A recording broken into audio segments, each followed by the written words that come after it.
संसदेचं पावसाळी अधिवेशन हे आजपासून सुरू होत आहे। कोरोनाचं संकट असलं तरी कर्तव्यही महत्त्वाचं असल्याचं पंतप्रधान नरेंद्र मोदी यावेळी म्हणाले।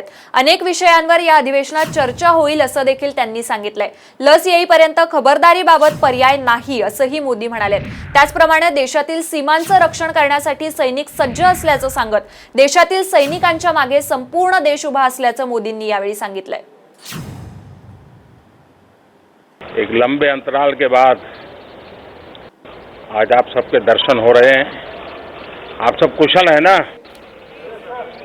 कोई संकट तो नहीं आया ना आपके परिवार में भी? चलिए, ईश्वर आपको सलामत रखे। एक विशिष्ट वार्ता मूल भावना के उपासक थे। वे एक प्रभावी वक्ता, कुशल प्रशासक और सफल राजनेता थे। संसदीय परंपराओं और इतिहास के संबंध में उनका ज्ञान और अनुभव अद्वितीय था। विभिन्न पदों पर रहते हुए राष्ट्र सेवा का उनका 5 दशकों से भी अधिक का अनुभव रहा। वे एक लोकप्रिय नेता थे जो अपनी बुद्धिमत्ता, विद्वता, राजनीतिक कौशल के साथ साथ एक उत्कृष्ट वक्ता के रूप में भी जाने जाते थे। प्रत्येक राजनीतिक दल में उनका सम्मान और आदर था। सदन में होने वाली बहसों को वे बहुत महत्व देते थे।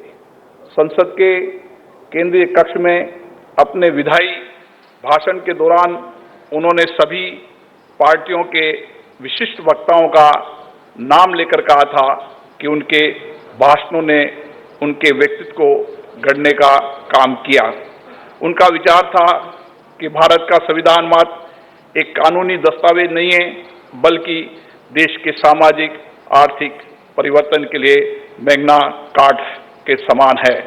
अपने लंबे राजनीतिक जीवन में स्वर्गीय प्रणब मुखर्जी ने देश के राजनीतिक घटनाक्रमों का अवलोकन ही नहीं किया, बल्कि उसमें सक्रिय भूमिका भी निभाई। कालांतर में अपने दीर्घ अनुभवों, विशद ज्ञान को उन्होंने पुस्तक के माध्यम से हमारे साथ साझा किया। ये पुस्तकें वर्तमान भारत के राजनीतिक और आर्थिक इतिहास के दस्तावेज हैं। लोकतंत्र, संविधान और राजनीति को लेकर साझा किए गए उनके विचार आने वाले समय में हमें मार्गदर्शन करेंगे। श्री प्रणब मुखर्जी का निधन नई दिल्ली में 31 अगस्त 2020 को 84 वर्ष की आयु में हुआ। माननीय सदस्यगण, मानसून सत्र आज प्रारंभ हो रहा है।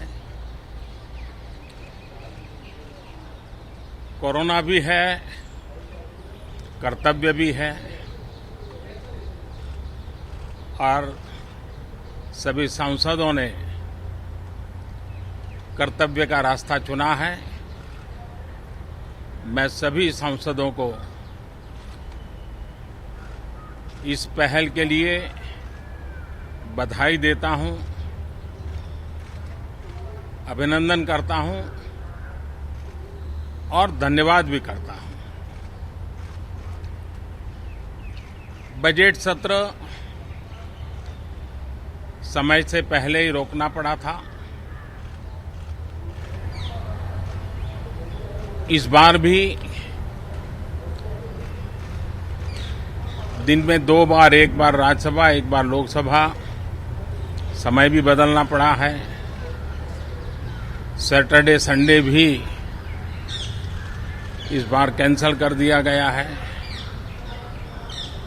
लेकिन सभी सदस्यों ने इस बात को भी स्वीकार किया है, स्वागत किया है और कर्तव्य पथ पर आगे बढ़ने का फैसला किया है।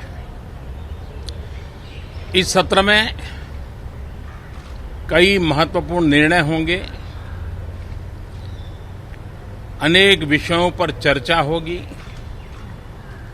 और हम सबका अनुभव है कि लोकसभा में जितनी ज्यादा चर्चा होती है, जितनी गहन चर्चा होती है, जितनी विविधताओं से भरी चर्चा होती है, उतना सदन को भी, विषय वस्तु को भी और देश को भी बहुत लाभ होता है।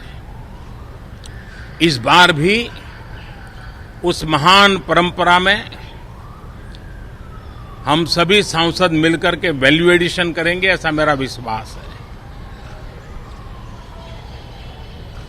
कोरोना से बनी जो परिस्थिति है उसमें जिन सतर्कताओं के विषय में सूचित किया गया है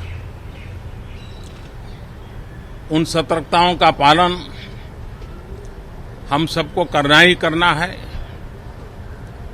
और ये भी साफ है, जब तक दवाई नहीं तब तक कोई ढिलाई नहीं। हम चाहें कि बहुत ही जल्द से जल्द दुनिया के किसी भी कोने से वैक्सीन उपलब्ध हो, हमारे वैज्ञानिक जल्द से जल्द सफल हो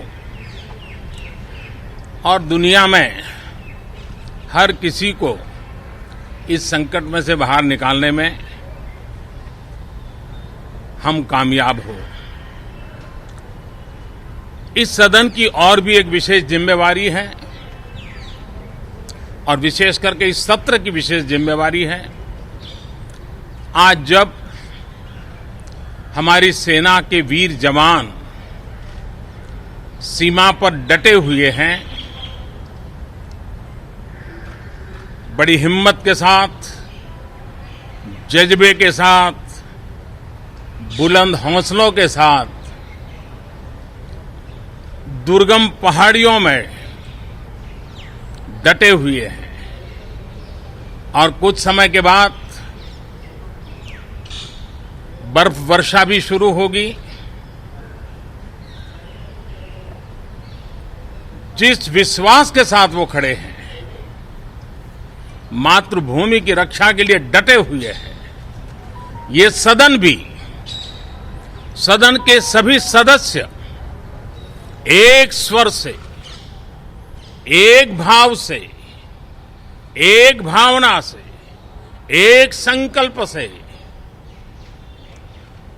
वो संदेश देंगे, सेना के जवानों के पीछे देश खड़ा है,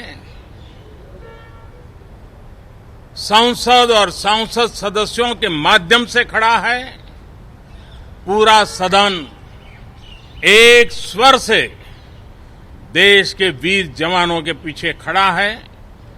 ये बहुत ही मजबूत संदेश भी ये सदन देगा, सभी माननीय सदस्य देंगे, ऐसा मेरा पूरा विश्वास है। मैं आपसे भी आग्रह करूंगा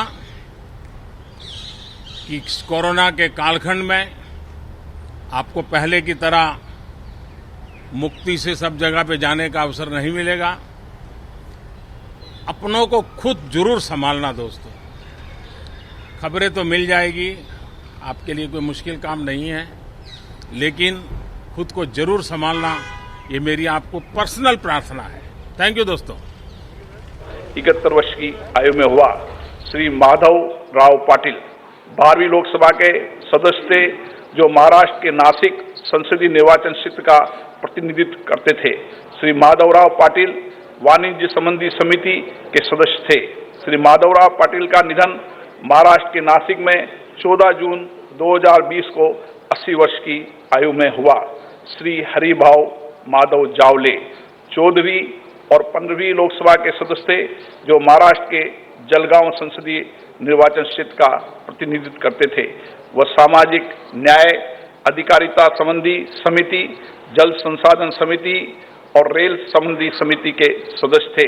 इससे पूर्व श्री जावले वर्ष 1999 से 2004 तक महाराष्ट्र विधानसभा के सदस्य रहे। श्री हरिभाव माधव जावले का निधन महाराष्ट्र के मुंबई में 16 जून 2020 को 66 वर्ष की आयु में हुआ।